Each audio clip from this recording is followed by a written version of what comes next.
Hello and welcome. I am Olumide Macaulay. Tonight, at least 18 people killed as explosions rock Maiduguri market in Borno State and a police station in Potiskum, Yobe State in northeast Nigeria. APC presidential candidate Muhammadu Buhari takes his change campaign to Anambra and Enugu states. People's Democratic Party tackle INEC on the controversy surrounding the certificates of the APC presidential candidate. And the French security forces continue the hunt for the accomplices of the gunmen who killed 12 people at the Charlie Hebdo magazine. And on Business News tonight, fund managers in the Nigeria capital market advocate patronage of the collective investment scheme.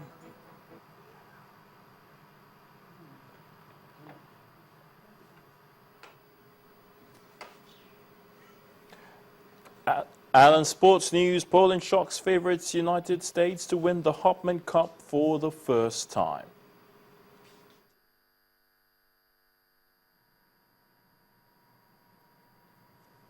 We begin in Borno State. At least 6 people have been reported killed following a bomb blast at a poultry market in Maiduguri, the Borno State capital.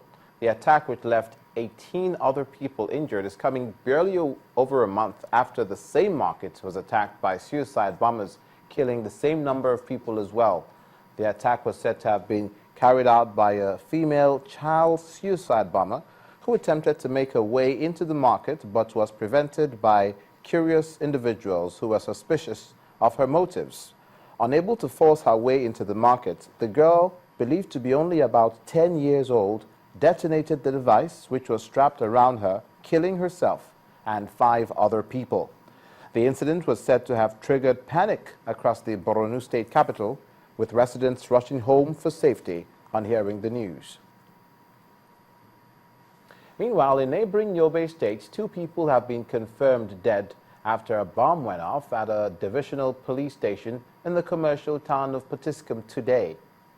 Residents said a man in a Salon golf car was arrested around the Potiskum main market on suspicion of being a bomber and was taken to the divisional police station located in the heart of the town, where he set off the bomb.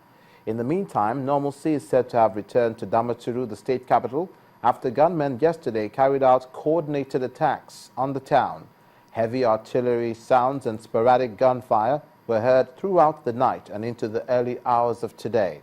Residents told Channels Television that the A Division of the police, the State Area Command, and the police officers' mess located in the town were all burnt down by the terrorists. A mosque and some shopping complexes at the Damaturu Motor Park were also said to have been set ablaze during the attack. Although security forces have not confirmed the casualty figure, after yesterday's attack, hospital sources said only 1 corpse was brought to the hospital morgue this morning. It was gathered that yesterday's attack was a reprisal from the militants whose strongholds in Gujba and Gulani areas were raided by security forces recently, leading to the recovery of some arms and ammunition. In other news to politics, the All Progressives Congress today visited Anambra and Enugu State in continuation of its presidential campaign to woo voters ahead of next month's general elections. The party promises to establish purposeful governance and revamp key sectors that will aid a robust and viable economy if voted into office. Our correspondent Kelvin Obete reports.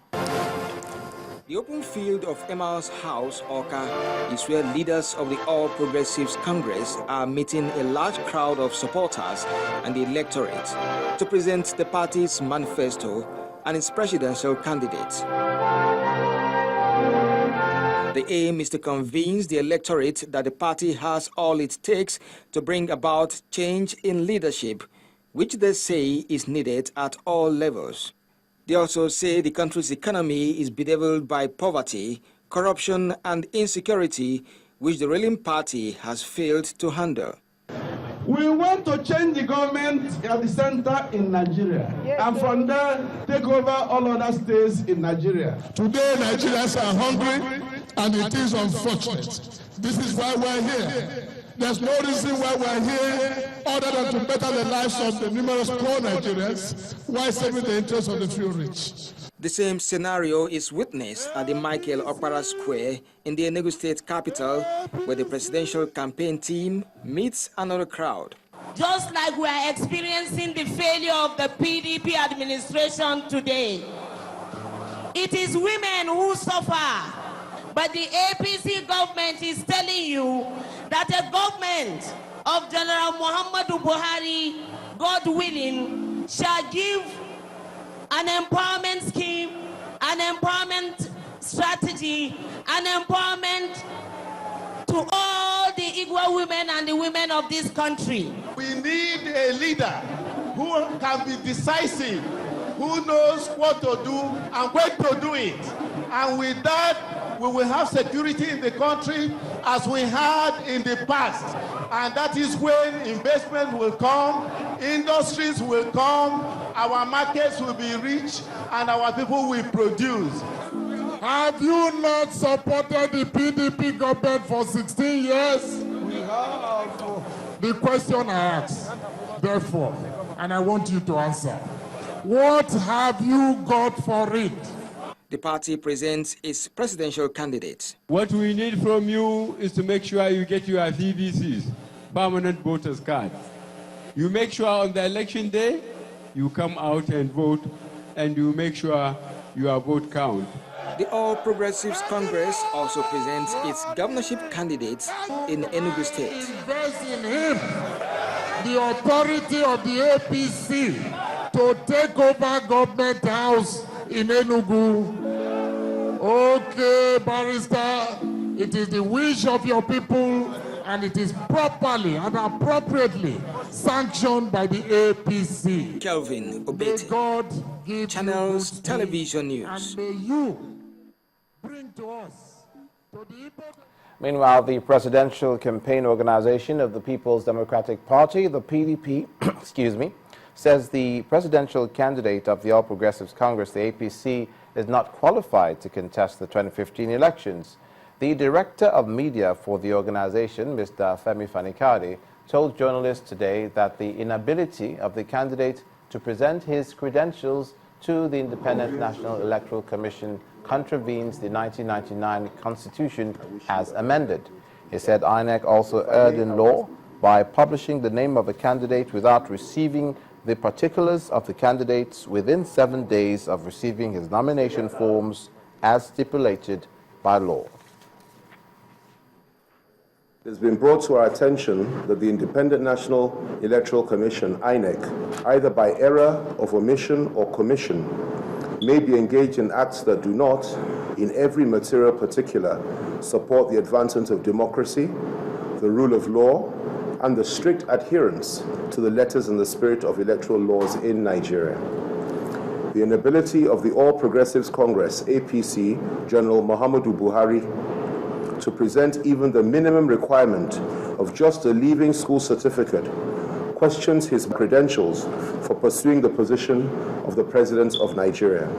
From what INEC has published, Buhari has not submitted any personal particular of minimum school leaving certificate for the 2015 election, and, shockingly, from INEC documents displayed in all constituencies, he also did not submit anything in 2011 and never referred the electoral umpire then to the secretary of the military board, as well as previous elections he contested, as evidenced in all available INEC records until this current discovery. That INEC, saddled with a statutory duty to promote good knowledge and practices of democracy, Section 1, Subsection 2 of the Extant Electoral Act, published as a candidate in all its offices the affidavit of a candidate whose personal particulars it did not receive within the prescribed time, within the prescribed time frame by law, is most unfortunate, to say the least.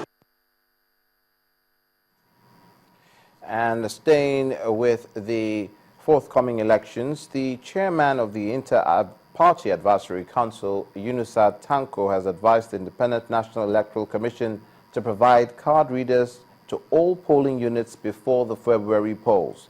Mr. Tanko told journalists at a press conference in Abuja that the provision of permanent voter cards and card readers will prevent fraud and encourage voters to participate actively.